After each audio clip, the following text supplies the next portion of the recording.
What's going on, guys? It's your average consumer, and today we're doing something a little bit different. Usually on the channel, we talk about the cool tech that I like, mostly things that I recommend, but then there are those purchases that just make you so mad you spent your money.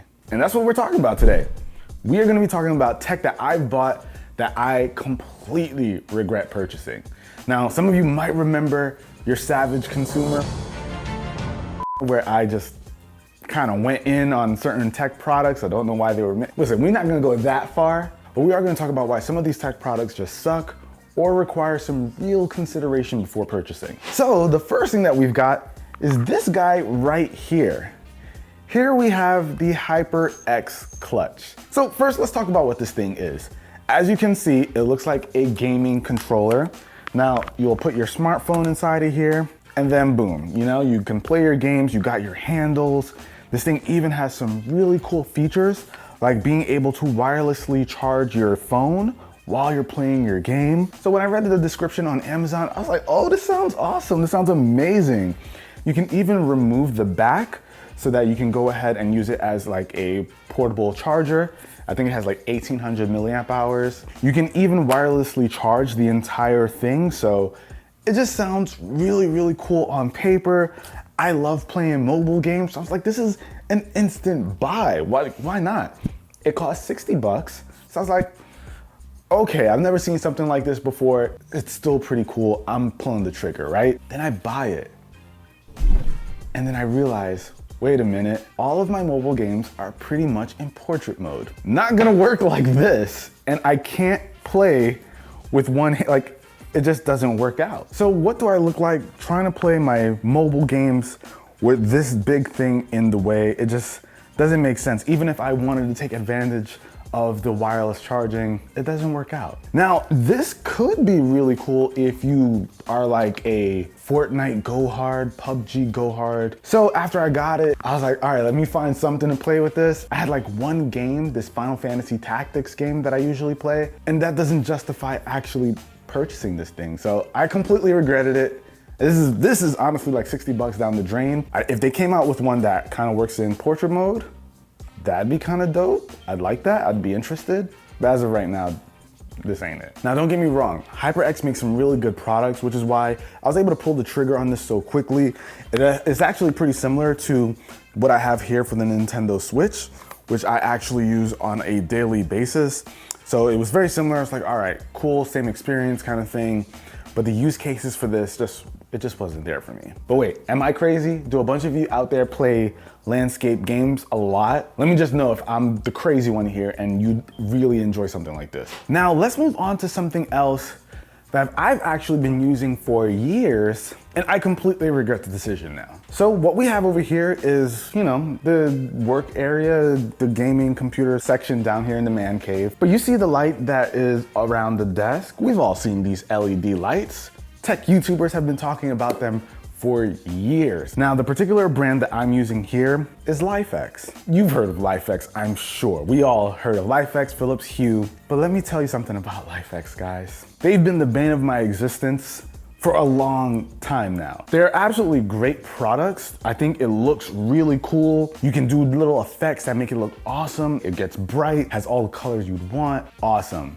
Until you want it to work. That's when we've got some issues, guys. I don't know how many times Lifx products have just stopped working because of some kind of Wi-Fi connection. It is the most infuriating thing. Now, I put in a lot of work to sync all of the lights and everything in this man cave together so that I can give one command, turn them all on, turn them all off, but those never go off.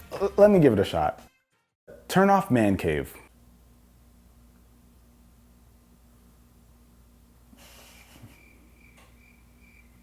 See what I'm talking about? So, as you guys can see, the Lifx bulbs and strips, my experience with them so far after all these years is that they work when they want to.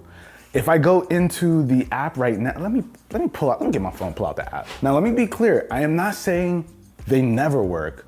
I'm saying they choose when they want to work. A lot of times it requires me unplugging it and plugging it back in to get that Wi-Fi connection. It's just a pretty bad experience. Ari and I have two Lifx bulbs in our master bedroom on each of our bedsides. And we talked to Alexa like, turn off Ari's bed light. Alexa says it can't connect. That is usually the case. And let me show you the app, like I said. So as you can see, Ari's bed light is crossed out because it has no connection right now. I think we reset my bed light, right? That's my bed light over there, Jay? Yes. Okay, so my bed light is over there for some B-roll, whatever. Anyway, it picks and chooses. The nursery light, I'm surprised I see the option to turn it on and off right now, because that's been another one that's just never working. Nursery tour coming soon. Keep your eye out for that, it's dope. So, after all these years of recommending Lifx because they do have awesome products, I think it's gonna be a little bit harder for me to recommend them moving forward because of how inconsistent it is. It's been my biggest regret. I wish I kind of just stuck with Philips Hue. Philips Hue has a bridge that's required to kind of keep everything synced and working. These kind of work standalone. They work by themselves. You don't need any bridge. That's what was so cool. But if you're unreliable, you're pretty much useless. Now, the next thing we're gonna talk about is this guy over here. So what we've got is the Apple battery case. This is the official case. It's a little thick, that's okay. You get extra battery life, lots of extra battery life. And with a phone like the iPhone 11 Pro Max, which has amazing battery life, you think throwing one of these on, you're good. But I've had some really bad run-ins with these Apple battery cases. I think we actually started with the iPhone XS. We bought the battery cases, we were hyped. And then we noticed, me and Ari both, noticed that our phone started acting a little bit weird. I actually had my previous iPhone, which was the XS Max. The whole front screen completely wiped out. Black, the digitizer was messed up or something. It just did not turn on anymore. And this happened while we were actually in Hawaii. So you can imagine my frustration being out in Hawaii and losing my screen. That is not something that's ever happened. I've never run into issues like that before. We took a chance buying the new battery case because it has like cool features where it has like this cool little button. You can see the battery indicator right from the phone. It's all synced up. It works well together until it doesn't. My iPhone 11 Pro Max over here, as soon as I started using the case, weird things started happening. It just didn't work well. The battery, this thing ended up having trouble holding a charge, I believe. You just expect Apple products to just work and just not really have any issues. This is like the only product where that has not been my experience. This one was a tough pill to swallow because I like the idea of having almost unlimited battery life with my phone. A big disappointment. Now, over here is another case. Now, we won't spend too much time on this guy, but this is a cool case that I think somebody put me onto, my friend Matt. He told me to pick this up. It's a cool idea. Look at it. You put your iPhone inside, right? And you have access to your AirPods. That's dope, right? But the site that I bought it from, which I will not name, actually took my phone number and started spamming me. Listen, it was instant regret after I put in my credit card information. I was like, oh no, Matt, what did you do to me, man? So that was a really horrible experience. Now they do sell these on Amazon if you want, so you don't have to go through the shady stuff that I did just to get my hands on one of these. But I wouldn't recommend it anyway, because while it is cool to have your AirPods right next to your iPhone, these cases are not high quality by any means whatsoever. Unfortunately, you can't charge them while they're inside of this little holder. They basically just hold the earbuds. No charging, no anything like that. So if they die on you, you still gotta go and use your regular case to charge them up. So that's what kind of sucks with these. It's just like, why'd I do this? It looked cool, but was it worth the risk? No, it wasn't. Now, the next thing I gotta show you guys is actually upstairs. And guys, welcome back to my kitchen. For those of you who saw the kitchen tour, how we kind of teched it out and added a bunch of cool stuff, this might look familiar. Remember that amazing garbage can that we had where it works with voice commands and everything? Awesome, awesome stuff. All you have to say is, open can. And boom. You see how that worked? I haven't been able to do that for months. I don't even know why it just did that. Either way, guys, my problem with this is that it is extremely inconsistent. Open can. Wow, it's making me look like a liar. You see, I have no expectation of this thing working, right? Not at all, but I always give it a shot anyway. I walk up to the trash can to throw something out and you'll hear me say, open can. Open can. inconsistent, very inconsistent. So I walk up to it every time saying open can just to see if it'll do it. And you never know what you're gonna get.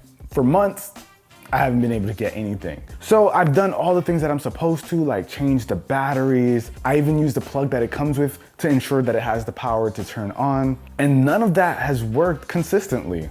We've also had the issue of it hearing just random speech and thinking we say open can, and then it see, didn't do it. That's the problem. But it'll hear random things thinking we said open can, and it'll just pop open. It's like some kind of ghost activity. It just hasn't been a good experience. Not to mention, this thing is well over $200, you guys. It's a nice trash can, don't get me wrong. If it works consistently, I would almost say it's worth it. It's awesome. It's an awesome feature, awesome garbage can, but it is so inconsistent. Open can. See, open can. You never know. That's what sucks. Now, the last thing I'm gonna show you guys is actually outside. All right, guys, so right now we are in Jay's car, and we've got this guy over here. This is the Garmin Speak Plus. And this thing's trash. It's so bad. I don't like this thing at all. This was actually supposed to make it into a video that we were shooting, how long ago, Jay? Like a year ago? Over a year ago. Over a year ago. It did not work well. Couldn't recommend it, didn't make it into a video, and it was 150 bucks. I was so mad, so mad that I spent the money on this thing. The reason why we couldn't return it, so this is dash cam first and foremost, and you hook it up to your car windshield, of course. Now you have the base over here. This base has not been able to come off of Jay's windshield ever since we tried it. Over a year ago, that base has just been sitting there. So couldn't return it because of the missing pieces. That thing has just been stuck there. I was just kind of salty that I wasted 150 bucks. So not only is the base just like a permanent fixture, which is not something you want on your car windshield. It's been part of my car. Is it? I don't even, that would piss me off, Jay. I'm so glad you ain't mad about it, at least that I know of. What also sucks is the fact that this thing, the idea behind it is that you're supposed to be able to use it. It's Garmin, so it's got GPS. You're supposed to be able to use it to navigate. So instead of having like your phone in front of you with the GPS going, you got like your simple instructions right here, but it's like a really tiny screen. You don't want to take your focus away that much on the road, so having like a really small screen giving you directions, not really the way to go. But it does have Alexa built into it, so you can connect to Amazon, ask it to play music, commands, all that kind of stuff. It uses Bluetooth to connect to your phone to do that, and then you have to use an aux, I believe. It's using Bluetooth. It uses Bluetooth to your phone, yeah. But then you need an aux port. You have an aux port over here to connect it to the car. Listen, Jay, it just ain't great, man. There's a lot of stuff you gotta do to make this thing work. Not to mention the app for this thing is atrocious. Let's see, can we get it to connect to the feed right now? Anyway, a lot of the times when you want to access old footage or you want to go into like those little features, it just takes way too long. It is not how I would want to spend 150 bucks. This one has just been a sore spot for me because I just feel like I completely wasted my money here. I kind of messed up Jay's car at the same time. If you had your eye on it or something, your average consumer is here to tell you, look at something else. This is not the way to go. But I think that wraps it up for this video. You guys have gotten a little insight into things that just have made me just lose my mind with frustration, just horrible experiences. If you guys have some horrible experiences you want to share with tech, let me know with a comment down below. Let's all laugh at our pain and all the money that we spent on bad gadgets. But until next video, guys, hopefully you enjoyed it. If you did, be the cool guy or girl that gives this video a thumbs up. If you want to see more tech I regret videos, like things that I found out to be just really bad purchases, also let me know with a comment. I'm gonna catch you guys in the next one. Until then, it's your average consumer. Peace. Please don't buy any of this stuff. I'm not even gonna link it in the description. I'm not gonna do it to you guys.